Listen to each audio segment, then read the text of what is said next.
Let's call this meeting to order. I need the, do you have that agenda handy right there? I have mine.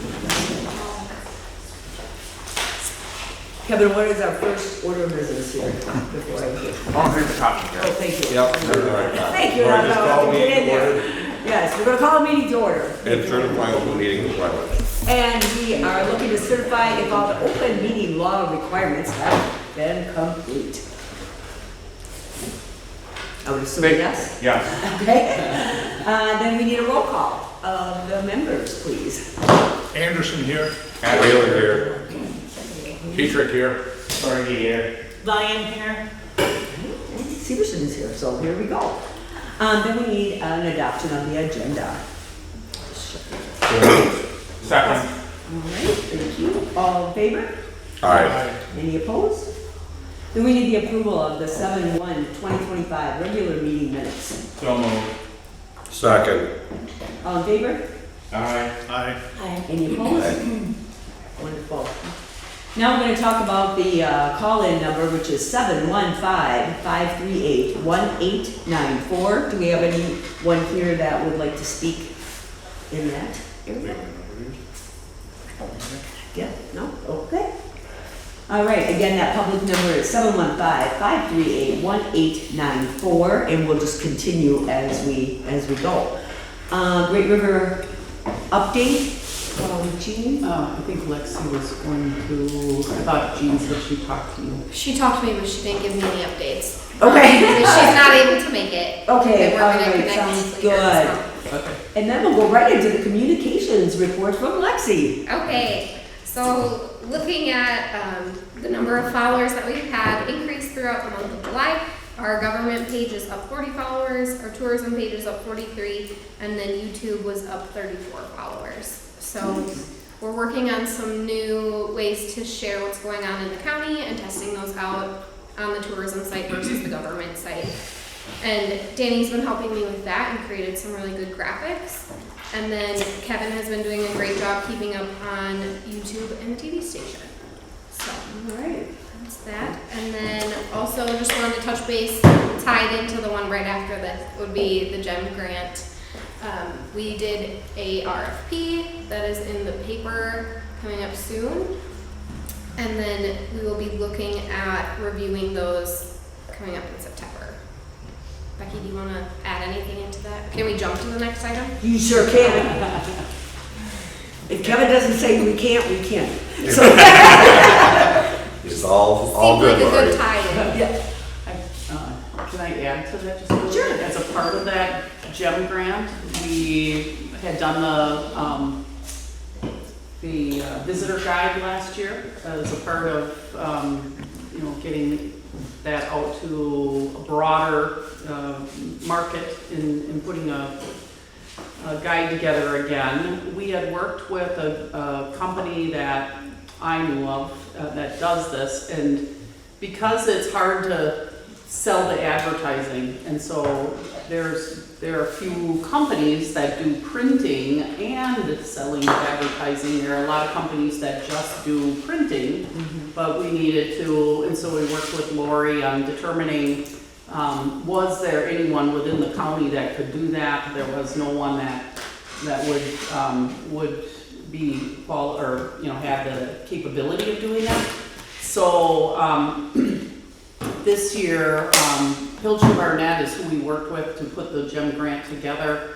They have expressed interest in developing the visitor guide going forward, and they are interested and they are willing to work with us on hiring a local person who they've already identified and talked to that could go out and sell ads for them, and that they could also then have it, they'll look to try to have it printed within the county. So Pilch & Barnett has a good relationship with us, and they spent that last year working with us on research, and so they will be willing to work with us on finding the locals. So I thought that was a good direction, and so it's no cost to the county. We don't have anything really to do with it other than lining up the community members, the businesses that are interested in possibly buying ads or the content, So Lexi will be working then with them to help with content and getting content from communities and such. But otherwise, there's no financial commitment from the county. It's just that we wanted to try to bring it in local, so. Is it possible that they can list that on the pamphlet because? Yeah. Because it wasn't, I have an interest for a couple constituents of mine that said, hey, we're shipping that out. That was a real problem. Then I see that the piles are going down, so I know it's in demand. One disadvantage of it being in demand is everybody's looking at it and they're realizing, hey, where it was printed, what it was. So I do appreciate you trying to get the local flavor printed right on that, because then they know that, hey, we're keeping money from Trempealeau County in Trempealeau County. Yep, and so that's always my goal as well. It was kind of last year, we ran out of time and, Let's get it done or yeah. that's, And we didn't have that connection of someone who would be willing to do that. So this sounds like a really great opportunity for us. But I really appreciate your bringing that forward and pointing it out to me, because I didn't even know that was printed really. I hadn't noticed that. And so I think that is really important that we try to do as much local as we can. So I think this is a good option. Becky, where is that company out of? Wisconsin here? The Pilch and Barnett, yes, they're out of Wisconsin, yeah. They do a lot of work across Wisconsin. They work a lot with the destination marketing and such, yeah. Yep, you bet. Yeah, that's good, and I think that might be a really great little story, or even a small, just like an ad on the back, that, we're making every effort to keep business within the county and something like that. Just do it. Lexi will figure out a great way of saying that. Yes. If you can't get it, Lexi, just ask my friend, Chat GPT. But I'm hoping that we get even more people that are, businesses that are interested in advertising this year, knowing that it's been quite successful, so I hope that. very successful. Yeah, the first run is always the, kind of the kicker, then at least you get some people that are like, why didn't I get in there, or whatever, but if you don't have anything to start with, it's pretty tough to, a lot of people just can't get the vision. They're like, why would I need that? Who's gonna take it or whatever? And the only pile I've been watching closely is the one in Arcadia in the tourist office, but that one keeps going. That's great, yeah. I don't know how fast they refill it, but it was going down pretty good. This Well, I past think weekend, we it was do way it. down. Yeah, we do it at the campground, and it's full, it empties quickly. Where is the tourist office in Arcadia actually? Right at Memorial Park. Oh, that one? Okay, yeah. Yeah, I think that's the one I keep an eye on, because you pop in there and you go in And I and do- check and see how many are gone. And I know you do too, but I also do keep an eye on that too. The two Kevins, keep an eye on that pile for you guys. Well, if you put a handful in your back pocket and go to That'll a help, local yeah. establishment, you're usually out of them before you leave the establishment. I Oh, was you bet. shocked by that. Newcomb Valley, I can go through 6 or 7 real easy with Oh, me. yes. And Yeah. speaking of the books, those not only the little flyers, but the magazines too. There's visitors, and I handed 2 of them those, and I said, behalf of Trumpealeau County, come on the board, I'll give you 2. So, and they were very excited. So, Good. All right, so Lexi, what's the next point here, done? Oh, okay. Yep, we're good with that. Okay, that's it, all right. Mapping connectivity for outdoor recreation in Trumpealeau County with special guest. Jacob? Okay. Howdy, I'm Jacob. Good morning.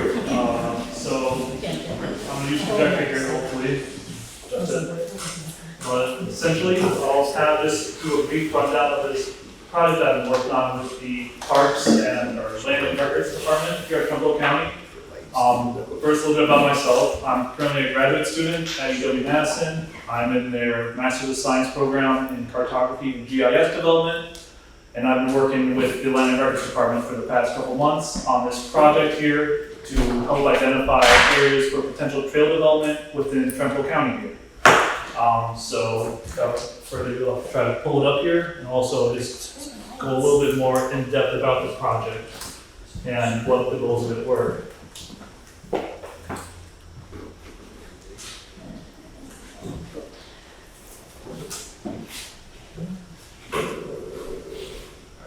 Things might be the best we get with on the garage here. So the main purposes of this project were to help identify potential areas within the county that would be suitable for trail development in the future. some of the factors that go into thinking about what areas are suitable are things such as the slope of the terrain. More steep slopes are less adequate for trail development as compared to less steep slopes. Also, parcel ownership, acquiring private land from private parcels is a lot more work than acquiring public land or developing trails on already public land. And then also take into account other natural features like streams or marshes that would have to be avoided or have bridges constructed over them. Another main goal of this project was to identify corridors that would help expand the current trail network of Trempealeau County and help boost the economies of the areas within those trail corridors. So, we're trying to bring more people into downtown areas to grow the businesses there or expand them over time. So now that the whole project script is out of the way, kind of go to the dashboard here. Essentially, this is what's called an experience builder dashboard.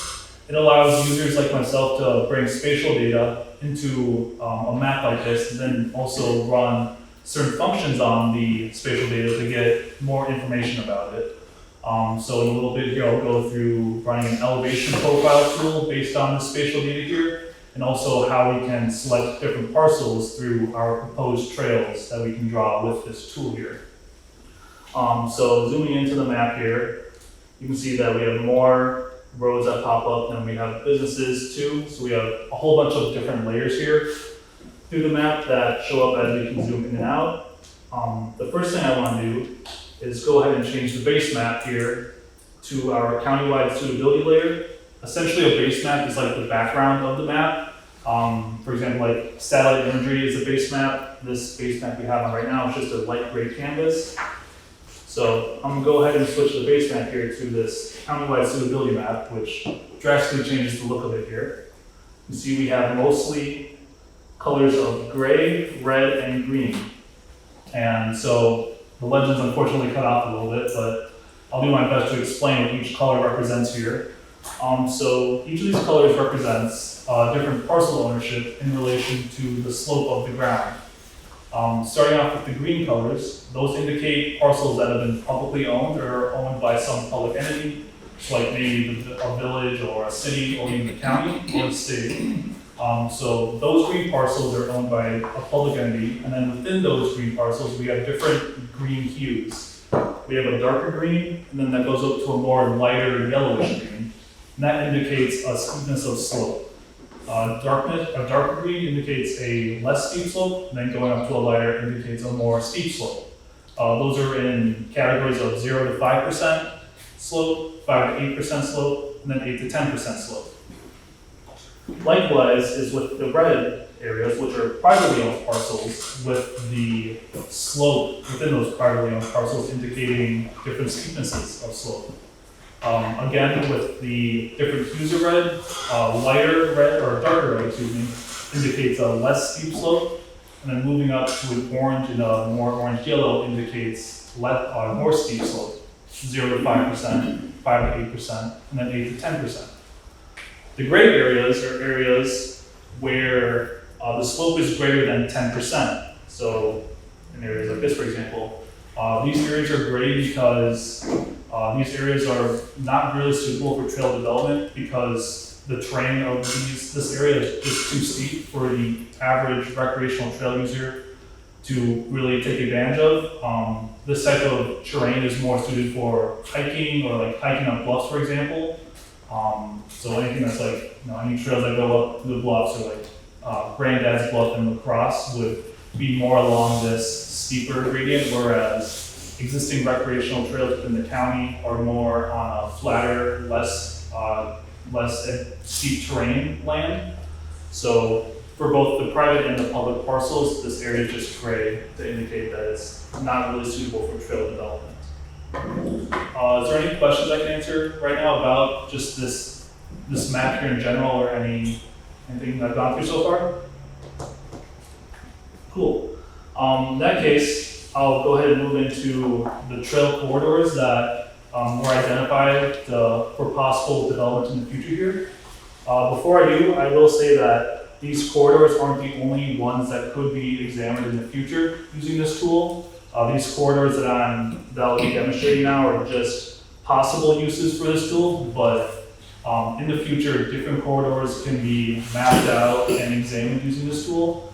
Just for today's demonstration, these three were identified as possible trail proposal areas in the future. So using my handy bookmark tab up here, I can zoom into each trail corridor. We'll start up here in Strong, in the northern part of the county. The purpose of this trail corridor here was to connect the existing recreational trail, the Buffalo River Trail, right here, connecting this up to the Strong Public Trails, or Strong Community Trails, excuse me, which are, I wish it was easier to see, I'm sorry. There's the Strong Community Trails right here. These are more terrainly challenged trails. They're more steep than the average trail, which is why you can see that they're in the gray area here of the terrain map. Essentially, a proposed trail would go from the Buffalo River Trail and go up to the Strong Community Trails, allowing trail users to access both trails. The second trail corridor is from Trempealeau out to Galesville. So the purpose of this corridor was to connect the Great River Trail, which is a trail that runs here through Trempealeau and then runs down to across in Alaska as well. It would be to connect this trail all the way up to Galesville and provide access to the downtown businesses there and provide trail goers an opportunity to see and shop in this area of Trempealeau County. And then the final trail corridor is out in Blair near Arneson Ridge Road. The purpose of this trail corridor is to expand the trail network to accommodate this middle section of Trempealeau County. I'm just going to zoom out here real quick to give an understanding of the current makeup of the recreational trails within the county. The Buffalo River Trail, the first one I talked about, is up here along this northern portion of the county from Elva to Strong to Osseo. And then the Great River Trail, the one I just talked about, is in the southern part of the county here in Trempealeau, and it moves down southly across, and then comes out of the county near Perro State Park. And then there's no real recreational trail, in the middle part of this county here. So with this Blair Arneson Ridge Road corridor, it could be the start of a new possible trail network that expands to those middle Trempealeau cities, or at the very least provides an opportunity for residents of Blair to have access to this publicly owned land out here near Blair, which could be eventually developed as some sort of public use space, something like a picnic area or a park could be for the future of it, but at least starting a trail network could be a possible use for this trail corridor. So now that I've gone through all the trail corridors, I'll go ahead and demonstrate the actual tools I can use with this trail corridors here. So for my example, I will zoom up here to Strong, and I'll go ahead and I'll turn off one of my layers real quick here because it's covering up some of this parcel data. So we'll turn off our parks. We have a whole lot of public land up here. And down here is where our Buffalo River Trail is, and then our Strong Community Trails are up here. So essentially what I can do is I can draw a profile here with this top section. I'll zoom in here, and we have a little trail that goes from the Buffalo River Trail behind this line here. It's a little bit hard to see, but it is there. So what I can do is I can just drag and drop points like I'm doing here to create a line that goes wherever I want it to go. So I'll take it around there, move up here, cross the highway here, and then we will end up at the trail here. So this is just one way we could use that. Let's see if I can go like this real quick. Then you can see here on the side, the right side of the screen, an elevation profile appears. And then as I move up and down the elevation profile, you can see a little dot moving along my line that I just drew. And that tells us the elevation that we're at that exact moment on the line as we move through it and eventually up to our community trails. In addition to this, we can press our statistics tab here, and this tells us more information about the line we just drew, Things like the length of the line we drew, the average positive slope in degrees, the average negative slope in degrees, elevation gained and lost along that line. So it could be helpful, say this is a line that you want to say for later, these statistics are helpful to know. Just for the sake of it, I'm gonna go ahead and switch my base map real quick to a satellite imagery to see what's going on in this public land here. Oops, don't want to do that. We can see it looks like there's a golf course here. Well, I don't want to draw a trail on the golf course, so lucky for me, I can just drag this line. I can adjust the geometry of the line to make sure that we stay out of the way of this golf course here, even after I've already drawn it. So this is super helpful for making sure that we, if you have to like move around the line that you draw, super easy just to change it. And once you're able to change it, the elevation profile changes in turn. So once we have a nice elevation profile that we're happy with, we can go ahead and export it as a Microsoft Excel file. Once it's exported as a Microsoft Excel file, using some GIS software, you're able to bring that back into the map here to save for later. So for example, this is a file here that I used the tool for earlier that I exported and brought back in. I'll take my base map here back to this real quick. And it's this blue line here that I created earlier that I brought back into it using some GIS software. And from that, I can go ahead and select the line I drew earlier. And it'll load, and it'll load. And it'll tell me, oh, I clicked on the wrong line. I clicked on the highway. Don't want to do that. So, a little more. Click on my line here. And it'll tell me the elevation profile of this line, along with those statistics earlier, like the average slope, the distance, etc. Moving on past just the elevation profile, we're also able to see what parcels our line intersects and gather all the information that we need about the parcels from, from the intersecting line. So I'll go ahead and turn on our parcel data here. And information available in the parcel data are things like the parcel ID number, the owner of the parcel, the PO or the address for the parcel, whether or not it's public or private, as well as the acre rate of the parcel. So all this information could be helpful for at least knowing if there's any sort of land acquisition that's needed for a proposed trail. Having all this information in one place would be super helpful.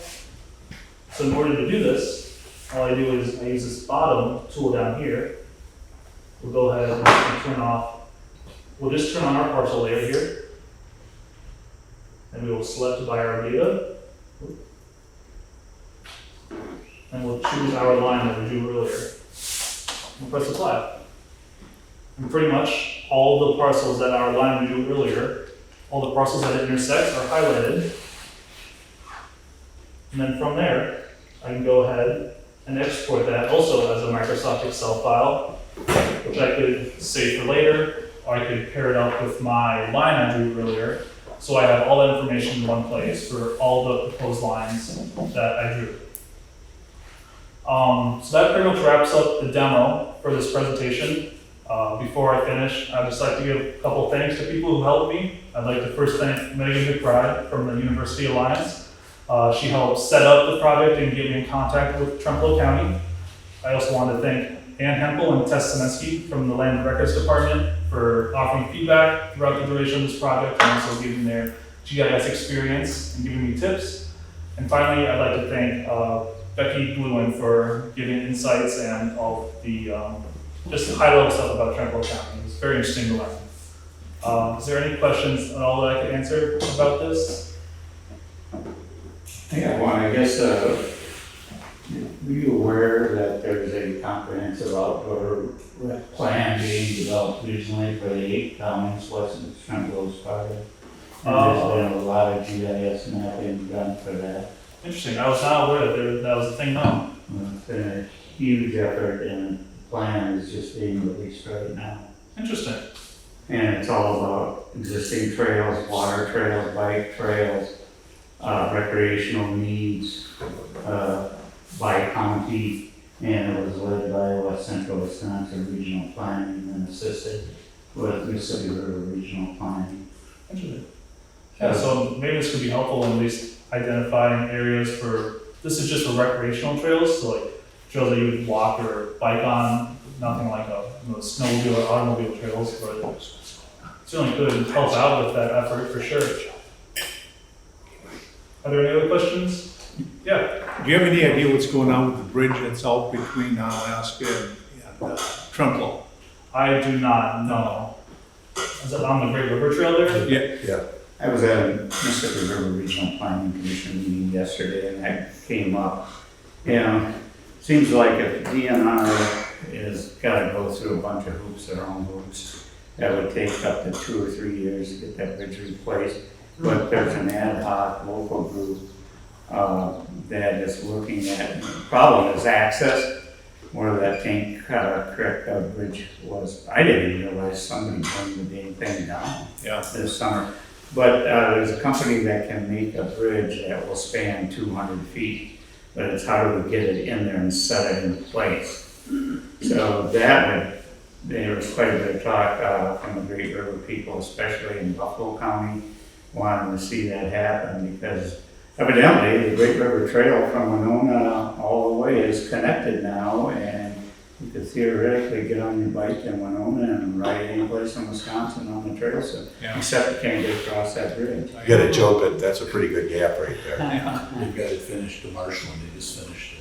Yeah, that's what she said. One of the Buffalo County board members was at the meeting. They were pretty excited about that. And then out of curiosity, what's the trail that is proposed between Trempealeau and Galesville? There is no proposed trail now. This is more just identifying areas that could be I see. in the future. Certainly, there's nothing set in stone. Obviously, this is all just more areas that maybe want to be examined in the future. Yeah. So, if the county did want to move forward with one of these corridors, one versus the other, using this tool, they could find routes for trails that could be more suitable based on trying to be in the most public land possible versus in more private land type of thing. Yes, sir? Is this accessible public-wise now, that we can actually use this material in any way, shape, or form, or how do we get access to it? It's within the, and if you wouldn't mind. Yeah, so it's an internal tool for now. It's not online. Tess and I will be able to access it. We could show you how to access it for your planning purposes. But I don't think we wanted the public to have it for their purposes. Because I know that It's mostly just for planning, not for. Right, and the planning part is what I'm looking at, because I know someone who works at Quick Trip, and they're setting up Quick Trip so they're accessible to trails. And that's a key indicator as far as right now they're in Fargo, North Dakota, and they're trying to end each of the trails with a Quick Trip. Cool. And when you think about it, if companies are getting to that level, that they're doing planning to that degree, we should try to make sure that we have this accessible for people that are putting together ideas, especially development in that. I'm directly pointing it towards that area that we don't have trails in. Because I was told by him there's some potential trails going in Trempealeau County, and I'm like, I had no clue that that's a potential trail. And I don't know, I can't share the location, but I was just shocked by that. They're planning, they know more than we do about our county. It just blew my mind. And this particular software is something that you have in-house, that's already purchased, it's. Yep. Okay. So, maybe we can bring Megan into the conversation then. This is through, again, University City Alliance through UW-Madison. And so we're able, last year we worked as well in looking at how we could develop small businesses. Dave was working with Megan a lot then. And then, so we started talking more about how we could look to jumpstart some of these conversations. And so I think Megan we had talked at least in saying, what are the next steps? Do we want to start looking at potential areas and what that, and maybe you can talk about that piece a little? Yeah, when we kind of entered into the partnership, I know a big priority for the county that was expressed was development of future trails and having tools and kind of support and being able to do that. So that was obviously kind of the intent of this. And so then, you know, if there are particular areas of interest, you know, there are plenty of other classes that we work with, like landscape architecture. They can design a trail, or things like that. And so we can certainly build upon if there are any areas that are particularly of interest to you all, and have students dig a little bit deeper into any like specific trail areas. And then I also talked to Becky, is it okay if I talk about project? Okay, for next semester. So Trempealeau County will actually be the first one. We're working with the Computer and Data Information Science. I butcher it every time, but CDIS, and they designed like new apps. And they primarily work with private businesses who pay to work with them, and it's like a team of software designing students who build out an app for that business. And they have now carved out a project every year for a community that works through our program. So Trempealeau County will be the first one. And I talked to Becky about the idea of students developing an app that can help basically connect visitors with local trails, but also businesses, boat launches, you know, kind of building on how do you make local outdoor recreation opportunities really accessible to the public. There's all kinds of other features you can do on it. For instance, if you all wanted to do a short survey that was like available to residents, or you wanted to put like a QR code at a trailhead because you want feedback on something you want to do with that in the future. Any of those things could also be developed into this app. So the idea that it's really, you know, meant to be whatever you all think would be the most helpful, and it can be very flexible, but the idea that, again, kind of just trying to support that overall mission of helping provide as many like tools and kind of information for the county as you all are doing your future planning, implementation of the comprehensive outdoor rec plan. Dave had shared with me the kind of broader trail efforts, and so that was expressed that for the app that's being developed, that is an effort that is happening, and so making sure that it is flexible, and so if any other counties wanted to partner and kind of get in on that app, would be super easy to do down the road, so yeah. I assume then, because we have the existing bike trails, that whole thing could go on the app, and our water trail could go in. Yes, And the app absolutely. with how to access, where to access, and maps for all that stuff. Absolutely, and something I had, which you all can give me feedback on now if you'd like, but was the idea that, you know, if someone wanted to say, I want to start from this spot and get to this spot, and I'd like to be able to bike or walk or kayak or things like that, then it basically would be a tool that would recommend the best routes and the ways that they could do that, and also local businesses. So if you don't have your own bike here somewhere, you can rent it and, you know, use this trail kind of thing. So hopefully try to build in the outdoor rec portion with the tourism and economic development as well. So yes, it would be absolutely flexible. It would incorporate all of those things. What's the opportunity for our staff at the county then to provide feedback into this on a routine basis to make sure we're not heading down literally a trail that isn't as understood?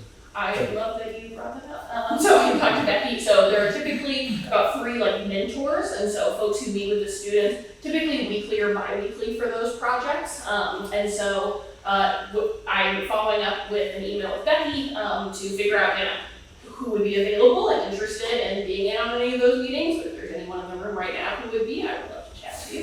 And I just set those up by like a Zoom, and they take place once a week, and then the students will basically kind of report on what they're working on, get feedback, like you said, to make sure that they're on the right track and that the end product is the most helpful and, you know, what would actually benefit the county. So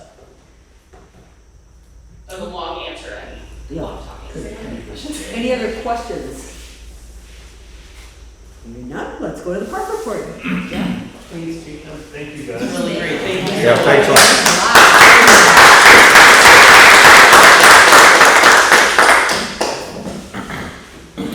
Park report, so just a little update. I sent you guys all an email finding out about the grant in early September for North Nelson in the natural play area.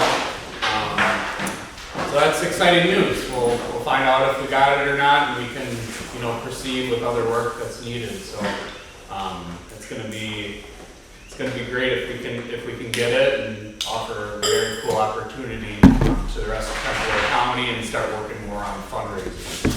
Okay. How much was that grant for again? 402 we asked the state for, 402,000. Project total is 804, and then some change. 50% our share. Correct. Yep. And then there's some fundraising stuff we could do. We can get some money back on work we do as a county, so if we have a loop that goes around this natural play area, and we work with potentially like the highway department on it, that's a possibility we can have that come out of our half. So there is ways to kind of think like all of this doesn't have to come out of that park reserve. We definitely don't want to zero that out.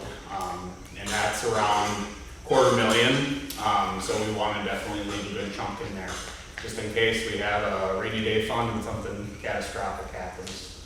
But basically those are based on donations, so we've got to be very concrete on what we're using that money for. So natural play area is identified as the #1 need here, so that would be what those park reserve funds would go for. Anything of that scale for the playground. So we just think that's going to bring the most traffic in, and especially with it being natural play, kind of fits right in with the park. So we'll see early September, crossing our fingers. And then I got a rodeo update. So we had 2 kind of rules that we approved previously, and that was 3 rodeos in 2025 at a 2-month increment. We had a slight change in there.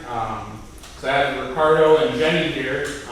Ricardo runs the events for the rodeo, and Jenny's the translator that works with her, and I worked extensively with both of them over the past couple of years, and they've made a great effort in giving us a great special event, large gatherings document. So that's a big thing for the county, and we'll just open it up. Basically, we're having them here because we approved kind of 2 rules, and Ricardo's going to explain the need, or Jenny's going to explain the need of why 4 rodeos this year, and then kind of violating that 2-month increment, why it's kind of needed. So,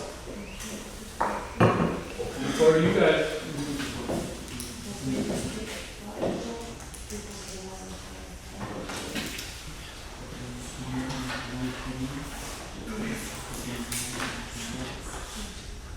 So he said the first reason that he wants that to go, to be different than the 2-month increments is during the first event, due to the issues that were in Minnesota with the assassination, many of the large venues for Latino events were canceled at that time, which he was piggybacking off of them for music groups, so they also canceled. So that's the reason for the changing the dates, and he honestly lost quite a bit of money due to that. So that's why he was looking to pick up another event to try to recoup that. What 2 dates do you have in mind? What's the next one and then your tentative one? The one that's set in stone is the 29th of August, and then they're looking at the 13th of September and 4th of October.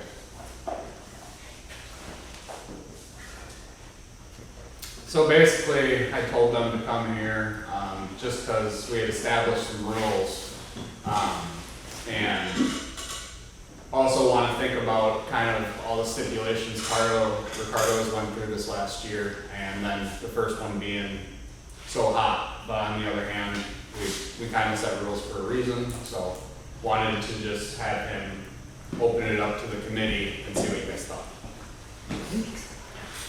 Well, for myself, I know land use zoning, we put variances all the time. So I classify this just as a variance to the rule. Yeah. And with special circumstances, that's where I'm looking at, that you make variances. You keep the rule in mind, but you do allow it when bad things happen, that we can adjust to it. So as far as my opinion on it, it would be that, hey, if it happens, we're not here to impede a successful event. A good rodeo, which people appreciate in the area. I have no problem with giving a variance as far as if there's additional events that need to be conducted.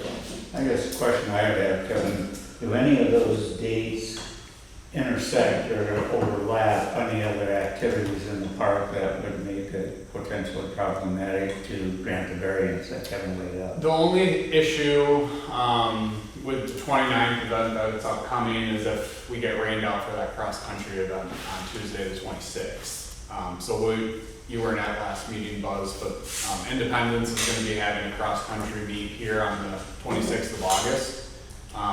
So their rain date is the 28th, and that's when they plan to get set up for the 29th. So that's been communicated with them, and I'd say that's the only thing besides thinking about our campers and making sure that they know what's going on. Is there enough separation to host the 29th and the 28th? What do you mean, like the cross? Can they both fit in? I don't know what their running trail looks like, Mm-hmm. but is there gonna be a corral there or a trail? Part of it it's not going to be in the corral itself. It will be taking place around the arena, which our groundskeepers are going with Jenna and Sala right now. They're kind of walking the park and planning on filling any holes with black dirt. So it's not going to be in the corral itself. Could you time sequence your activities so that wouldn't be a problem? Just shut the development down? I mean, how long does it take to run cross country meet? 4 hours? Well, they'll be out of there that same day. So if it was to get rained out on the 26th, and then they have to be there on the 28th, they'd be in and out that same day. They would just have to get, set up a little bit later than they planned. So, because it is going to take some time for them to get their stuff out of there. You mean The cross country, and in the event of a rain day. I thought they ran those things rain or shine. Right. As long as it don't lightning. Yeah, Lightning is the only thing, right? Storms. Any other questions for the rodeo group? So I'm hearing they're good to go for, 29th, September 13th, and October 4th. The only thing, I think like September 13th, I think it's the same weekend as Blair Cheese Fest. Okay. And I don't think that should affect Blair Cheese Fest too much. I think we should be fine. I personally don't have any issues with the variance myself. Okay, and that's not something you need a motion for, just need the. No, yeah, basically we just bring it in with our park board. Perfect. What else do you have, Jack? Alright, cross-country meet, the details of that application were shared with your folders. We're gonna be constructing bat houses, about 20 of them, and putting them around the park to introduce, hopefully the killing of more mosquitoes. We've got such a bad problem out here in June and July, when it comes to mosquitoes, it's terrible. You can't even be in our trails. So we just gotta, start with about 20 bat houses, get them put around the problem areas, and hopefully, introduce some more bats out here. And it's a natural way to kill the mosquitoes. So. Another thing that you might incorporate is some purple martin houses. They help. Okay. Yeah. Okay. And trying to dragon fly. Who wants some donated bat houses like that? Absolutely. I have And a bunch. the other thing I also, make bat houses every year. Yep, Helgeson's gonna make some off of some scrap wood, but yeah, whatever we can get. They're made, they're ready to Maybe put we up, do I a can put post. them up all over, so if you want some, I can give you some. And they're so big. What were those purple what? Martin Purple houses. Purple Martins. Wow, never heard of that. Salt, yeah. and the other thing is dragonflies. The dragonflies are huge. If you plant plants that can attract dragonflies, you'll control your mosquitoes. My pond, I don't have any mosquitoes all around my pond. Especially with the sloughs we have here. What do you plant that attracts dragonflies? I can give you a list of flowers that Yeah. come in. For me, some of them are invasive, so we want to stay away from some of those that bring them. But basically, there's just flowers that you put in that will attract your dragonflies, and then you're going to be able to control your mosquitoes at a high level. Well, and I think dragonflies and purple martins, well, and I think bats are cool to watch. Yeah. Some people don't, but I think bats are phenomenal. But anyway, I think it would give another attraction for people to see Absolutely. more birds, Yeah. dragonflies. Sure. Mm-hmm. Jack, when would you put these bat houses up? It's too We're late. gonna start constructing them now, and if we can get some donated ones, we can do it whenever. Who's constructing them? Our awesome guy right here. Yay. There you go. And Mr. Helgeson. Bat houses. Bat We've talked about them.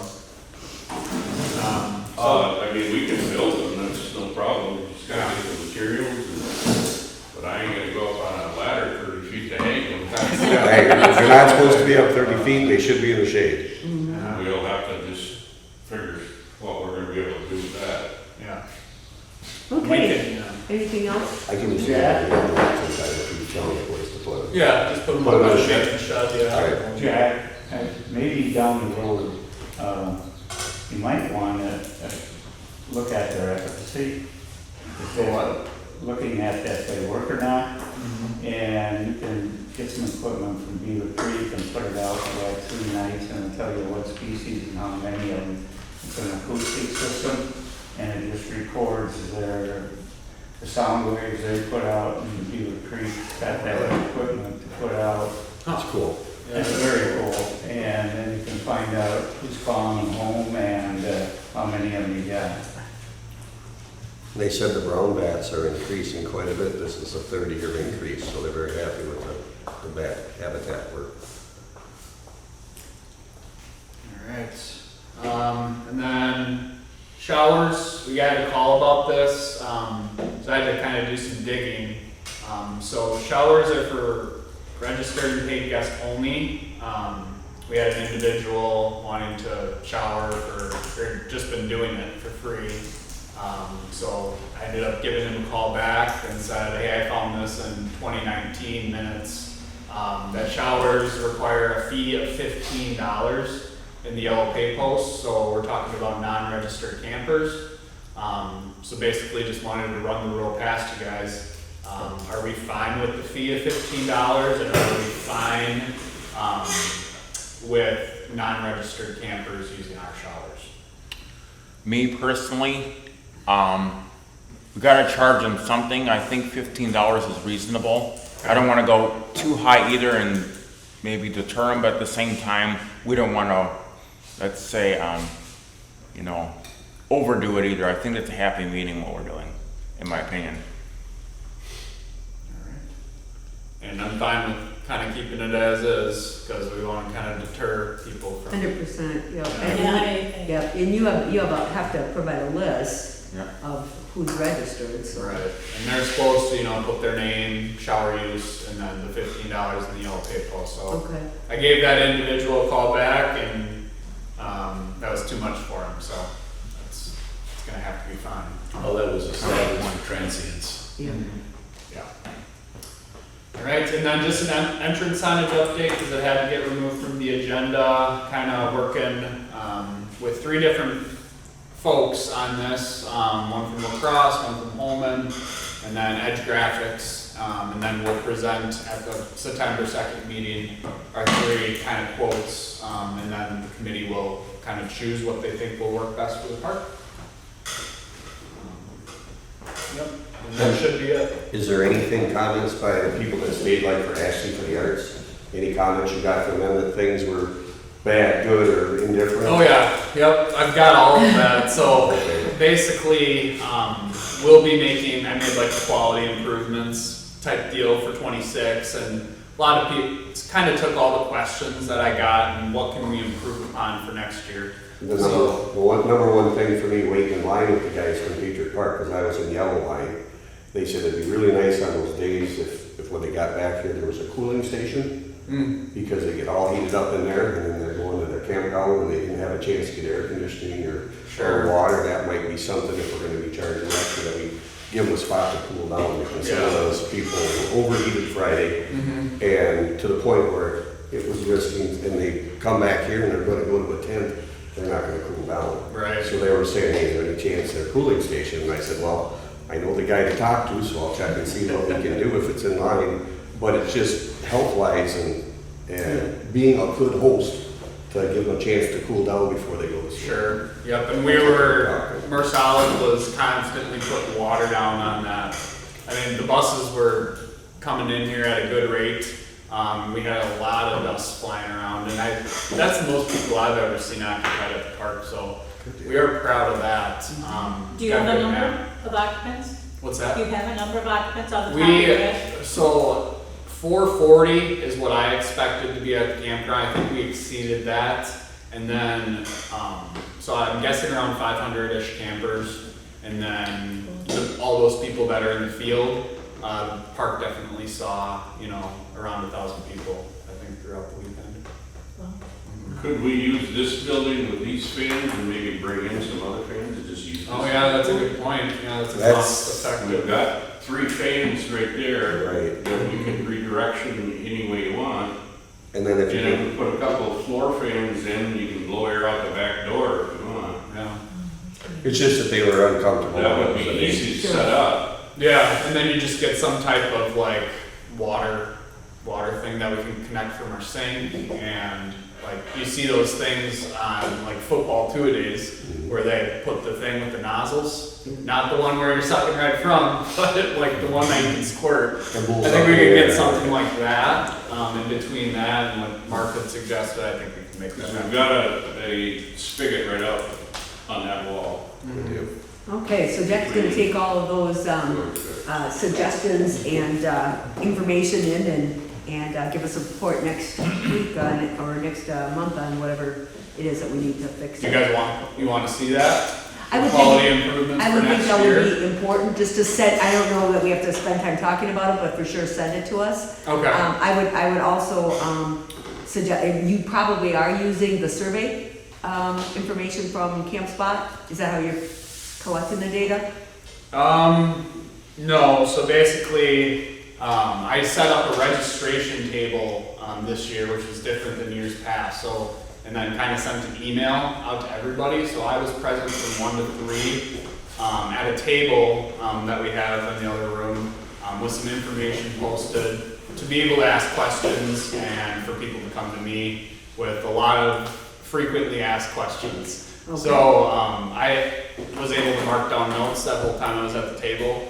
And if you hear the same thing 5 or 6 times, then you know that's something you probably gotta look to do. So Okay. that's kind of how I gathered that info, not a survey.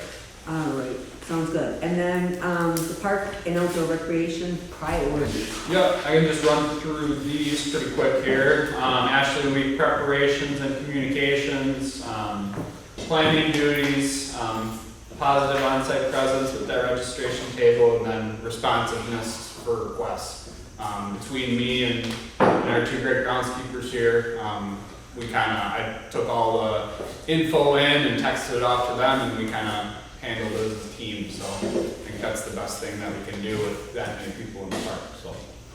Was anything overwhelmed in the park, like the shower? Well, yeah, we're first come, first served basis when it comes to picnic tables and fire rings. We have like 60 extra sites for those 4 days and that week. So we do our best with that. So we kind of put things when the requests start to wind down. We put things in a general area where people can find them and see them and deal with our picnic table requests and fire rings as best we can. Do we need more picnic tables? I'd say so, just to be able to handle that event, but I don't expect us to make another 40 for just that week. Can you rent That's them a lot. someplace? What's that? Can you just rent them? That's a possibility, that's a good idea.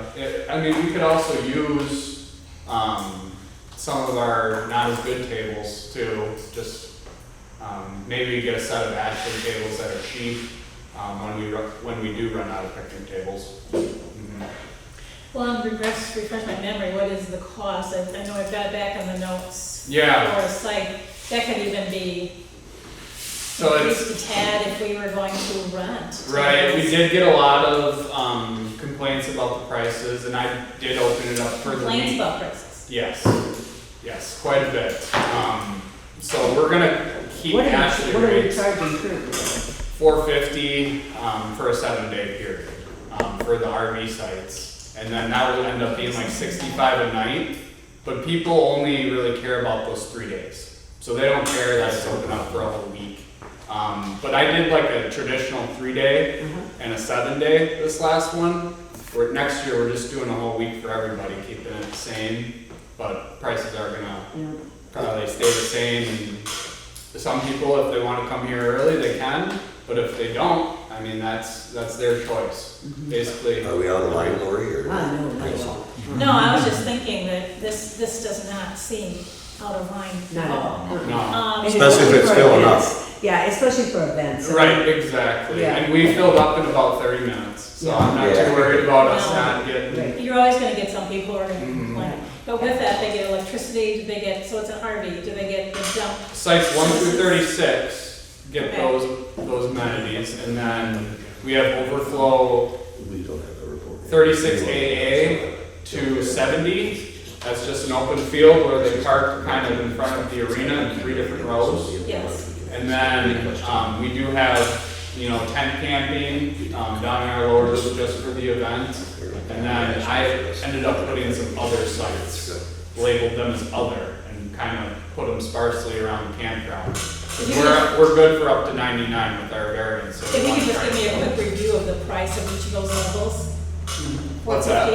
The price of. $450 for water and electric, $425 for electric only, and then this is not including taxes and fees. So tent sites were about $240, and then For the our 7 other days. sites were kind of communicated by phone. So those are $263.75. But yeah, I mean, we made a good deal of money. I think we make over half of our revenue for our campground within those 4 days. What is the estimate on that, Jack? About 24,000. It's a good week. I don't think those prices are out of line. Not at all. No, not when you know that a farmer in the field gets $100 a night. Yeah, but you- Yeah, well, That's that campground. Good to hear. Probably no electricity. Because I did have to deal with, people have gotten away with such low prices for such a long time. It is kind of different for them to be paying, 2 or 3 times what they were, and they're camping out in the field. You're gonna- So like, we are gonna deal with some complaints, but it is what it is. You gotta realize too, the bus service picks them up here on a half an hour. Right. Yeah. That place in Fountain, up on the Fountain City Ridge, once in the morning, once at midnight. Right. Just so it's clear, that's year round, correct? What's that? The charge of $400 and whatever dollars you said for 7 days, it's not just during Ashley? No, those are special event rates. Special. So we'll have, What's the regular? so like a weekly, it's gonna be around 160, Okay. yeah, for a week. And they had a miserable time. Monthly is with a that little bit farmer's more, field. seasonal, we're gonna They try said to it was make more terrible of an on effort the for ridge. those next year. So seasonal sites will be in the first week of January, and then we're gonna push Ashley back a couple weeks to the 27th. Basically, that way we can maybe get a few seasonals in at that pretty high rate of like 2,700, 2,800. That's something we dealt with this year, is getting the people that kind of stay at the campground throughout those 8 months, getting them out and then getting them back. So we want to kind of make an emphasis on our seasonal sites, because that's a good revenue maker. If we can get 4 or 5 of those. So during the rodeos and stuff, a weekly charge is for a campsite is how much? For the rodeo? Yeah. So the rodeo itself, we're not gonna be doing like anything drastic like we thought last So it'll be meeting. regular price. Yeah, they're gonna probably take off. So it'll be normal prices, and just letting the people know, that are there for Labor Day weekend, hey, there's a rodeo going on. I see. So I've already kind of started doing that. Just gotta keep on it as more people kind of go into camp spot. You are gonna put together a plan for like now after Labor Day, for like we've had the last few years of, in the park, say till the end of the season, once that deal, so these people can come in, put their camper down, say if they got a kid playing sports, half the battle of the camper is getting it set up. But that way, they can basically store their camper here, but they can still use it, and you're getting something for spot fee. I just kind of what I'm hearing, I can come up with some type of like Ashley plan for next year. I've kind of done stuff internally, but I'll just put it all in my park report. No, I mean for this coming fall. That's what I mean, like we've had the last few years after Labor Day, give these people that want to camp a reduced rate. Oh yeah, we do have that in the plan. It's called Stay the Season. I changed the name of it, kind of combined a couple things. Basically, it's for hunters and for people that want to see the fall colors out here. $325 to keep your RV on 1 through 36 from September 3rd to the end of the year. Yeah. Just one other quick question about the Ashley event. Does the Ashley organization provide the busing? They do. Okay, how frequent is that? It's a 30-minute rotational I basis. think it's 20. Is it Wow. 20? They're trying to get it tighter. I think it's 20. We got 3 buses used that road. They started on Thursday at 4 this year, so I have to keep that in mind, and I'm actually gonna try to get a schedule from them, because I got that question probably more than anything else. Right. One of the things that works pretty good, Jack, is they have a very intense, Facebook page that Do really, they? yes, that really tells, like, every minute that something's going on, when there's a delay, like they had with the rain, they update you on that, and it's really great, for your campers. So that's a good way of being able to communicate that out to the people that are in the park. Okay. Would it pay for us to have a link? I'm guessing you have a website for the park, the Patriot Park? Yeah, it's Camp Spot. And then maybe do a link, can you do a link to the Ashley? Sure. So yeah, that's the new thing. We did shut down our Park and Recreation Facebook page. Okay. And we're kind of working with tourism now on. Which I think is a good idea. So I think our government site is more for residents, and then our tourism site is more for visitors. So Okay. all that Ashley stuff, It's Lexi good. and I had a good conversation about it yesterday. Kind of has to go through Lexi, and then Sure. she'll put it out and with her team. Lexi, I feel like we did have stuff on the Ashley, about Ashley on the. We posted about it, but we didn't post their updates. Their The updates, sheriff okay. was posting updates for weather Okay, and okay. typically sharing their posts. Okay, But I can make a note that we did that. all right, sounds good. And then, since we're still on park and recreation, outdoor recreation priorities, the dock will be getting adjusted, which we'll go over. And then entrance signage, purchasing and bidding procedures. We are trying to stay under 10,000, for our entrance sign for the park. That avoids us having to open it up to bids.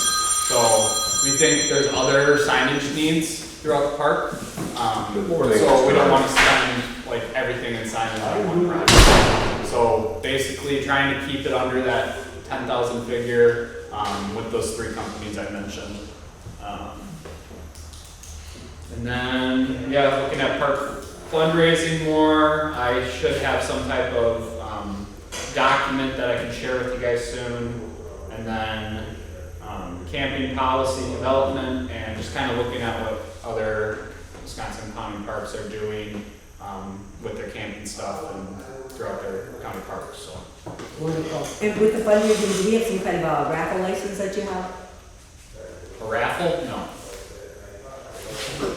And I don't know if that's something that we do. I don't know if it's something you can get. Right. It's not, I don't think you could. Anyways, you can certainly partner with someone who has one. Okay. Okay, anything else on that? No. Yeah, I guess the question I would have, you mentioned fundraising for park development. Yeah. And you've got kind of a strategic thought you've gone through who are potentially bigger donors. Oh yeah, definitely. We've had conversations so far with Riverland, TCC, Ashley, and Pilgrims. Basically, need to find out more from them. But kind of keep on them with follow-ups is going to be my kind of strategy. And then this thing that I'm kind of creating, it's going to be all kind of in one. We had fundraising meetings back in the spring. That went well. I got a lot of good ideas from them. Basically, I'm taking that info. No, it was some internal members, between county board members, and Renee was in there. Rich was in there. Rich was in there, yep. So we'll kind of take that info, put it all on one sheet, and start reaching out to these other stakeholders. Yeah, you didn't mention the banks that are chartered to do. Yeah, definitely the banks, for sure. And we've had some communication with a couple of them already. So basically it's making sure everyone gets an opportunity to see what we're doing. Okay. Anything else? All right, Jack, you want to move on to the proposal of the blocks of service for the modular? Yep. So basically, we've kind of came to the conclusion that we do want to move our dock. It's beach more of the time than it's usable. So basically, when we have a flood event, the dock is kind of usable. And it goes up like it's planned. It works great at our park. But basically, we want to try to move it upriver a tad. And there's two kind of locations that we're thinking about. But Brian Nelson did a great job of kind of putting that dock in. And we'd like to have him back. And then there is kind of two items with this that we should approve as a committee. He was saying if we can get 4 to 6 volunteers to help move the dock, he could do it for $1,500.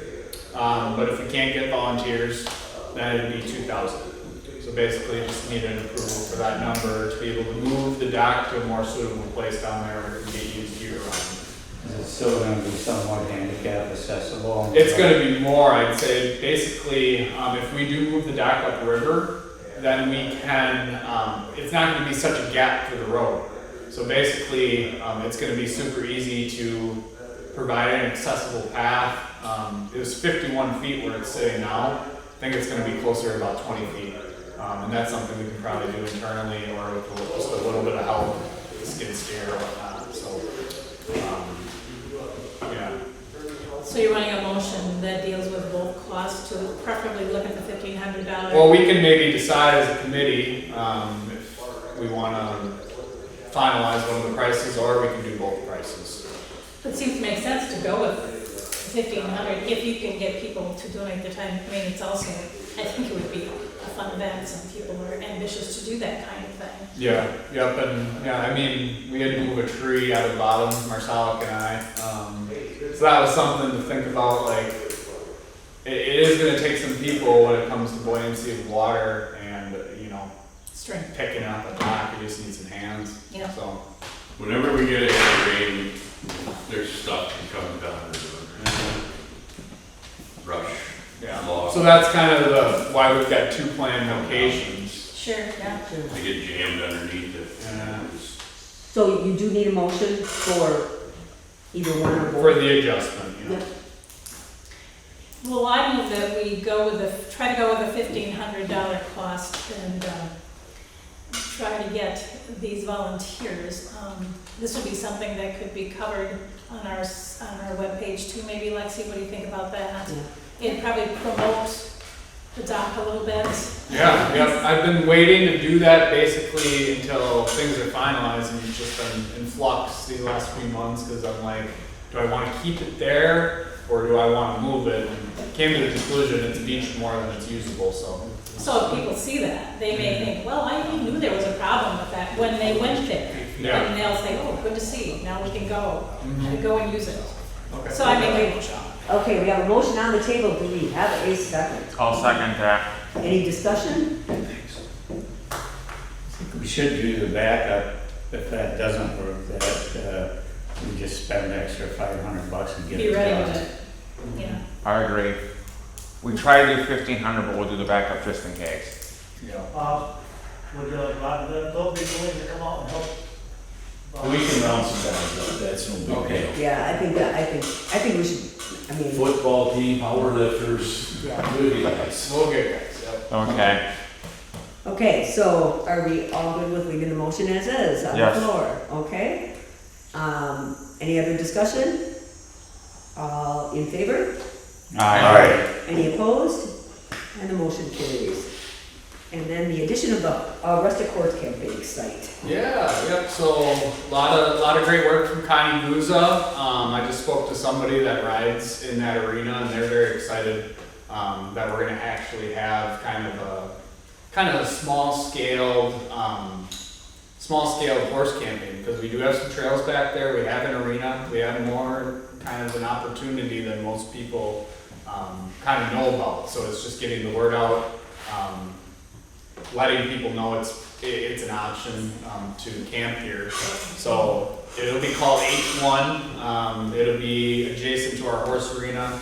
We had to get a variance for the term rustic with the state. Basically, there can't be any building within 500 feet. Right. So attached to your guys' packets was a variance from the state that we have to plant some shrubs to kind of make it more of a barrier, make it feel more rustic. So we will be working through this variance, making sure that stuff gets planted, communicating with the state that it's done, and then it's pretty much all we need to do on our side, because Eddie and Kai did help me get the approvals with this, so we got everything sent over, and it's gonna be a rustic site and hopefully bring another revenue source to our campground eventually. It definitely will. It's, Yeah. those sites are very much needed, so. The intention is not to actually put campers in that group retreat, Nope, right? nope, it'll be a tent site basically. And it's pretty rough in there. It would be nice if we could bring in somebody with a really tough tiller, you know, Yeah. and level it off, because there's dips And that's another reason why I was thinking about these bad houses. Just because if we're putting the site back there, It's gonna be, that's, yeah. you know, it's gonna be buggy and we gotta address it, so. Okay, sounds good. Just keep us updated, Yep, and then the Connect Parks update. yep, so in September 2nd, basically you guys can look over this update that was in your packets about Connect Parks. But September 2nd, Lisa Baker, the person that runs Connect Parks, is gonna be joining us online. They run pretty much camping registration for 30 Wisconsin and upper Peninsula Michigan counties. So being able to have a system that a lot of counties use and get more reports that work for us and be able to pay the add-on program option. All that's going to be kind of covered with our overview, including cost and whatnot. Just wanted to give the committee an update on kind of what I'm thinking and why I think it's important. And then we'll dive more into it on September 2nd when we've got, you know, the ability to broadcast on the board, in the county boardroom, so. Okay, sounds good. Then we will make a note that the future agenda items will be entered for the next meeting. And then the next meeting is September 2nd. Do we have any other business? Just a minute, we got a young lady who could maybe explain about her cross-country event. Oh, I could, yeah. Yeah, perfect. Yeah. So I was in July, I believe, I came back, and on Tuesday, August 26th is the firm date for Independence High School to host their first home cross-country meet. So I just met with the gentleman, we kind of went over the course, we had a couple of summer practice days as well, and so the kids have been out looking at like our proposed course options. They really appreciated it. I think it'll be a good opportunity. Just like oversight, kind of like our plan is to have utilized similar for the arts, the parking area out front here, so we can put the buses and cars there. It just then doesn't impede on anywhere that the athletes are actually going to run. We're staying on the perimeter for the most part of all of this. I think it is a really good opportunity to have a couple of area schools that'll be attending. There's 7 total. I don't remember them off the top of my head.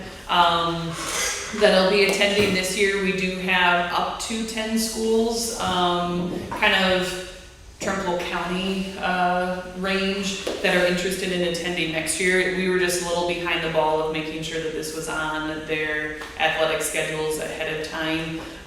So next year we're hoping to maybe have a few more teams. Each team that is attending, we're probably planning for about 75 high school runners and 35 right now middle school runners. So we'll have a middle school race, and then we'll have a boys varsity race and a girls varsity race that'll be out here.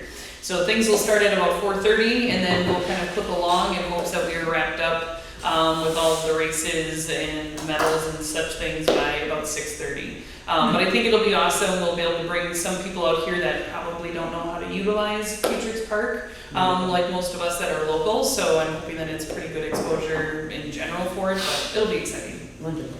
Donna, you're kind of trying to make this an annual event now? Yes, so I'm hoping, I know, our season actually starts on Monday. So this will be like the first meet of our season, so it's kind of treated as an early bird. There might be some adjustment week-wise, but we know that you guys have quite a bit that come over Labor Day, so we're gonna try to avoid impeding on that Labor Day date, but there might be a little flexibility in that late August And date. this is gonna be your practice facility? Yes, yeah, so we'll practice as much as we can at school, obviously, but we come out here quite often just to get off of the blacktop, so you'll probably see us out and about. Awesome. How frequently do you guys have rain dates? We had a conflict that pops up with you guys don't have rain dates very often, do you? No, like, in cross country, that's kind of like the heart of it. You run in the conditions that's given. Yeah, because we were and- worried about a conflict. Yeah, We won't so fight out unless there's conflict. like lightning or something, we wouldn't. If there were rain, like what we had on Saturday morning, where it would actually like probably tear up the grounds, it wouldn't be something that we would want to run in. But usually, like, if it is not blustering windy, I can't even say blustering because sectionals of 2021, we ran in 1.5 inches of snow in Osseo.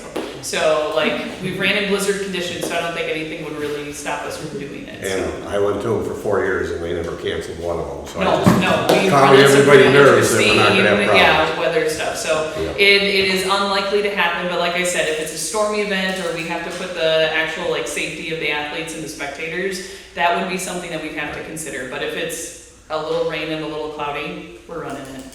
Okay. Yeah. Any other questions? I got one question. What time is the high school and middle school runners? Do you guys have that?